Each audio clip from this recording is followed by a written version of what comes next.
নমস্কার বন্ধুরা, আজ আমি আপনাদের সঙ্গে খুব সুন্দর একটা রেসিপি শেয়ার করব। বাড়িতে যদি এইরকম সবজি থাকে, সবজি দিয়েও খুব সুন্দর একটা রেসিপি তৈরি করে নেওয়া যায়, যা কিনা মাছ মাংসকেও হার মানাবে।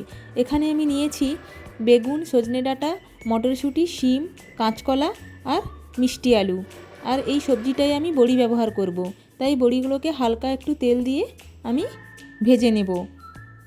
এবারে সবজিটা রান্নার জন্য আমি এখানে সর্ষের তেল ব্যবহার করছি। আপনারা চাইলে সাদা তেলও ইউজ করতে পারেন।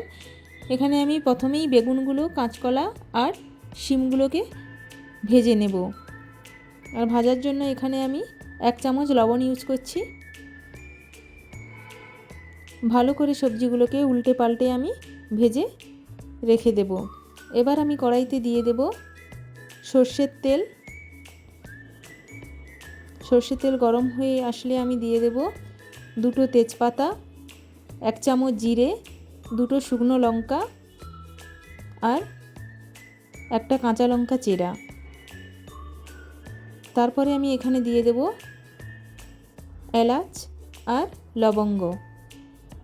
এবারে আমি দিয়ে দিচ্ছি কুচি করে রাখা পেঁয়াজটা ভালো করে ভাজা হয়ে গেলে আমি দিয়ে দেব 1 চামচ আদা রসুনের পেস্ট আর দিয়ে দিচ্ছি কুচি করে রাখা টমেটো।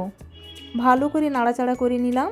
করে এবার দিয়ে দেব 1 চামচ হলুদের গুঁড়ো, 1 চামচ জিরের গুঁড়ো দিয়ে আমি ভালো করে এটাকে নাড়াচাড়া করে নেব। তারপরে দিয়ে দিচ্ছি ভেজে রাখা সবজি এবং মটর আর সজনে ডাঁটা।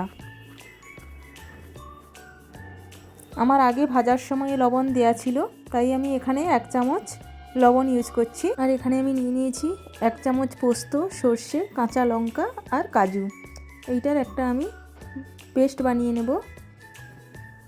তো সবজিগুলো যখন সেদ্ধ হয়ে আসবে তখন আমি এই পেস্টটাকে ভালো করে দিয়ে সবজিটাকে ভালো করে নাড়াচাড়া করে নেব।